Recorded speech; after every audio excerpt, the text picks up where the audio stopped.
তোর এত বড় সাহস কি করে হয়? এখনো রেস্টুরেন্টে একটা কাস্টমার এসে পারেনি আর তুই খাওয়া শুরু করে দিয়েছিস? দাদা, আপনি এরকম করে কেন বলছেন? দুপুরে তো খাওয়ার সময় হয়ে গেছে, আর তাছাড়া আমি তো খাবার আমার ঘর থেকেই আনি, আর এখন খাবার সময় হয়েছে, আমি খাবো না। তোর তো দেখছি দিন দিন সাহসটা বাড়ছে। তুই আমার মুখে মুখে কথা বলছিস, এখনো রেস্টুরেন্টে একটা কাস্টমার এসে পারেনি আর তুই খাওয়া শুরু করিস কিভাবে? যা গিয়ে কাজ কর আগে। দাদা, আপনার রেস্টুরেন্টে কাস্টমার আসেনি, এতে তো আমার কোনো দোষ না। আমার খিদে পেয়েছে, টিফিন টাইম হচ্ছে, তাই আমি খেতে বসেছি। আপনার দোকানে কাস্টমার আসছে না বলে আপনি আমার উপর কেন রাগারাগি করছেন? তোর যত বড় মুখ না তত বড় কথা। দে খাবারটা দে। আরে দাদা, ছাড়। খাবারটাও নিয়ে নিল। কাস্টমার আসছে না, এতে আমার কি দোষ? আমার খিদে পেটের খাবারটা এভাবে কেড়ে নিয়ে যেতে পারলো?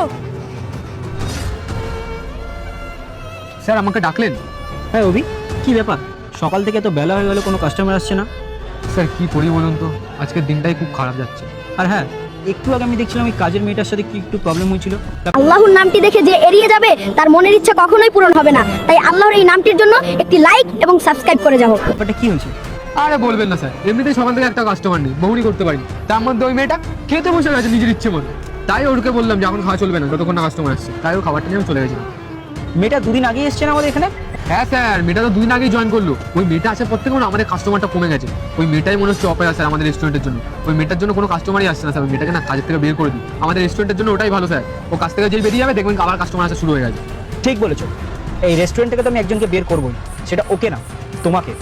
তোমার লজ্জা করলো না ওই মেয়েটার